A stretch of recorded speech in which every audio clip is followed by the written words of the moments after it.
तनोतु न सदाशिवम। आहत मना हिंदुओं की मुहिम रंग लाई। मनोज मुंतशिर ने घोषणा कर दी है कि भाई जिन डायलॉग से हिंदू भाइयों की भावनाएं आहत हुई हैं उन डायलॉग्स को बदल दिया जाएगा। उसके बाद फिल्म फिर से रिलीज कर दी जाएगी। अब तो परेशानी ख़त्म। अब तो आपको आदिपुरुष से कोई शिकायत नहीं रह गई। पर रावण का क्या होगा? हमारा हिंदू समुदाय अपने आप को विश्वगुरु मानता है, बहुत उच्च कोटि का सूक्ष्मदर्शी। लेकिन इसकी जो लोक यात्रा है ना, वो इसके अपने बुद्धि विवेक पर संचालित नहीं होती। ये कान से जीवन जीता है। एक ने कहा, दूसरे ने सुना और उबल पड़ा। उसने कहा, तीसरे ने सुना, वो भी उबल पड़ा और बस उबलते ही चले गए। कौवा कान ले गया तो कान तक हाथ ले जाने की जहमत नहीं उठाता, बस ले गया। आदिपुरुष के मामले में भी हिंदुओं की यही कहानी है। 4 डायलॉग्स इनकी भावनाएं आहत कर गए। पर फिल्म को देखकर निकलने वाले लोग किसी के भी मुंह से रावण की भी चर्चा सुनी। आदिपुरुष में आपको रावण के 4 लुक दिखाई देते हैं। एक तो सपाट मस्तक, तिलक चंदन विहीन, म्लेच्छ धर्मा रावण, जो कहें या ना कहें वो इस्लाम को ही प्रस्तुत कर रहा है। अब ये वाला रावण आप इसलिए इसको इनकार नहीं कर सकते क्योंकि आप भी तो मानते हैं ना कि भाई यमन जो है वो मुस्लिम ही थे। अब अगर रावण को सफ़ेद कास्ट में दिखा दिया जाता, कास्ट्यूम में दिखा दिया जाता और गले में क्रॉस लटका दिया जाता तो भी आपको स्वीकार करना पड़ता। आप उसका विरोध इसलिए नहीं कर पाते क्योंकि आपके धर्माचार्यों ने, आपके कथावाचकों ने आपको समझाया है म्लेच्छ का अर्थ अंग्रेज होता है, ईसाई होते हैं। तो आप देव और असुर संस्कृति की जो व्याख्या वर्षों से विकृत रूप से करते रहे हैं,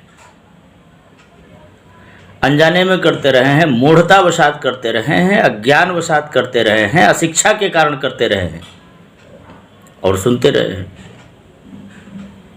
यवन का मतलब मुसलमान होता है, म्लेच्छ का मतलब अंग्रेज होता है। और ये दोनों विधर्मी हैं। क्योंकि रावण भी विधर्मी था इसलिए वो मुसलमान भी हो सकता है, वो अंग्रेज भी हो सकता है। तो आप रावण के इस वाले कास्ट्यूम से, इस वाले लुक से इनकार नहीं कर सकते। 3 और रावण हैं जो भारत की उपासना पद्धतियों के आधार पर 3 प्रमुख संप्रदायों को प्रस्तुत कर रहे हैं।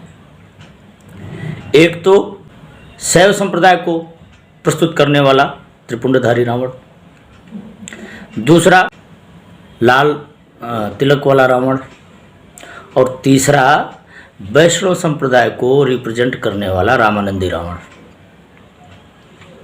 आपको रावण के ये 3 रूप जो दिखेंगे वो भारत की 3 उपासना पद्धतियों को रावणत्व में डुबोकर प्रस्तुत कर रहे हैं। क्या इतनी सूक्ष्म सी समझ आम आदमी को है? और क्या रामानंदी रावण को स्वामी रामभद्राचार्य जी स्वीकार करेंगे, जो यमन का मतलब मुसलमान और म्लेच्छों का अर्थ अंग्रेज कर करके कथा सुना सुना कर चकाचक करते रहे हैं, खूब तालियां बटोरते रहे हैं, धर्मशास्त्रों के माध्यम से मनोरंजन तो खूब किया। अब वो मनोरंजन तुम्हारे गले की हड्डी बना है। जाओ किसी अदालत में और कह दो कि भाई ये रामानंदी वाला रावण आपको स्वीकार नहीं। लेकिन रामानंदी वाला रावण स्वीकार नहीं, ये कहते समय आपको ये बताना पड़ेगा कि आपको स्वीकार क्यों नहीं। क्योंकि आपका संप्रदाय तो अनादिकालीन है, ब्रह्मा से शुरू होता है। आप 9वीं या 10वीं शताब्दी से तो आपकी शुरुआत है ही नहीं, आप तो अनादिकालीन है। तो रावण शैव भी हो सकता है, वैष्णव भी हो सकता है। तो आपके पास कोई तर्क नहीं है ये कहने का, आपको कोई अधिकार नहीं बचता है ये कहने का कि भाई ये रामानंदी रावण हमें स्वीकार नहीं है, या फिर ये रामानंदी रावण जानबूझकर वैष्णव संप्रदाय को नीचे दिखाने की कोशिश है।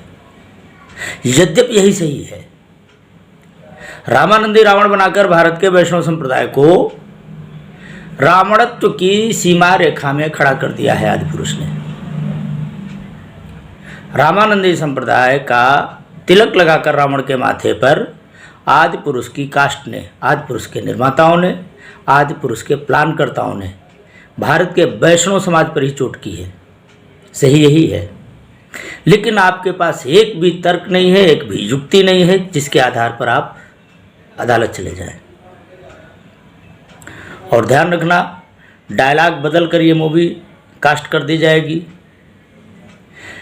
पर तुम्हारी आत्मतुष्टि का परिणाम जानते हो क्या होगा? पूरे विश्व में इस मूवी को विभिन्न भाषाओं में डब करके दिखाया जाएगा और पूरे विश्व का हर व्यक्ति भारत में आकर राम और रावण के बारे में जानता नहीं है। वो उतना ही जानता है रावण के बारे में जितना उसे लिटरेचर के माध्यम से या फिर फिल्मों के माध्यम से बता दिया जाता है। वैश्विक स्तर पर आने वाली पीढ़ियां राम और रावण को नहीं जानेंगी। भारत में कोई राघव और लंकेश हुए थे, बस इतना ही जानेंगी वो। और इन सबका जिम्मेदार कौन है? राम भद्राचार्य जैसे प्रज्ञाचक्षु, जिन्होंने राम को राघव बनाया। और इन्हीं के मार्ग का वर्णन करते हुए कुमार विश्वास और मनोज मुंतशिर जैसे लोगों ने राघव को केंद्र बनाकर मूवी बना डाली।